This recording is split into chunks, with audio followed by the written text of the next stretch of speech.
This next award is named after Renee Wolf, who unfortunately passed away on September 11th at 420 in Michigan. This is the introductions written by Sharmi Golson, who represents Moms United and the War on Drugs. She was very close to her, so I thought it fitting that someone who knew her intensely pay tribute to her as we introduce this award. Renee Wolf was a trickster mama. Beautiful, compassionate, and fierce, she outmaneuvered all-powerful government from her scooter. She was a mother of 4 proud children, ages 12 to 25, and a role model for medical marijuana activists. Renee had begun using marijuana for over 30 years and called herself Grandma Marijuana. She was a member of NORML and the coalition advocating legal marijuana. Excuse me, what's in my eyes? Excuse me. She was a very much loved and revered mother warrior in this fight. She battled muscular sclerosis since 1979. After being diagnosed, she started smoking marijuana and realized, after being diagnosed, immediately that marijuana helped her symptoms when she smoked it. She said she could walk better when she smoked. She walked unassisted to podiums and microphones across the state and carefully enunciated the words, "This is my medicine. Do not take it away from me."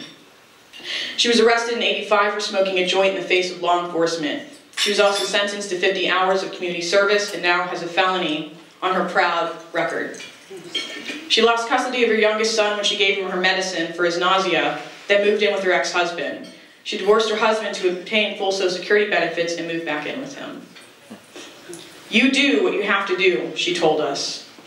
She was a key member in the push to get medical marijuana on the ballot. She spoke in front of the House of Representatives to help pass the marijuana law. She attended every march, every rally, and called us all her sisters and her brothers. She was the head of the line at the State Department Community Health in Lansing, making her the first patient to receive a medical marijuana card in the state.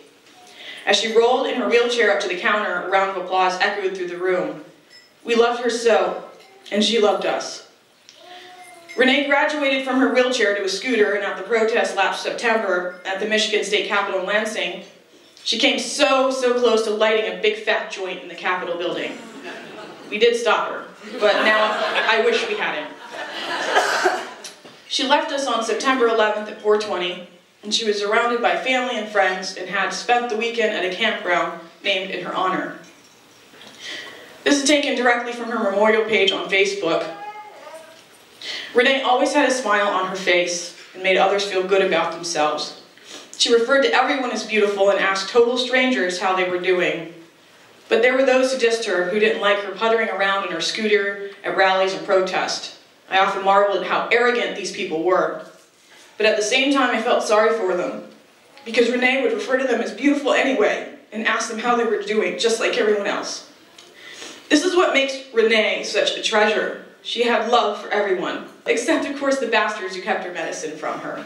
She wants to say goodbye to a sweet, loving, fierce mama and thank her for showing us what compassion, honor, and steadfast activists look like. We're all stronger and closer because of her. I would like to present this award to my dear friend Vincent Lopez, who despite not being able to walk, or even comb his hair, or have a woman to love him romantically, because so many people do love you. Despite all of that, and not being able to work, he uses his disability check to publish the Austin 420. It hurts him to write, it hurts him to type, it hurts him. But just the same, he contributes to the world. Many of us, we have the capabilities that Vincent has, but none of us can do as much as he has. So it is with great honor that I present to you the Renee Wolf Memorial Award.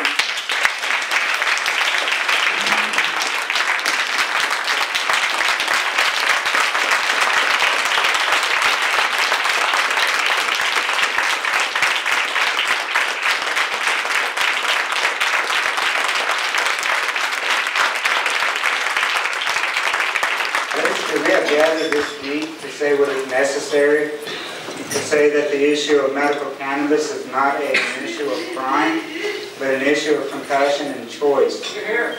I'm not one voice, but I'm a voice of thousands, speaking on behalf of all who suffer with chronic debilitating condition.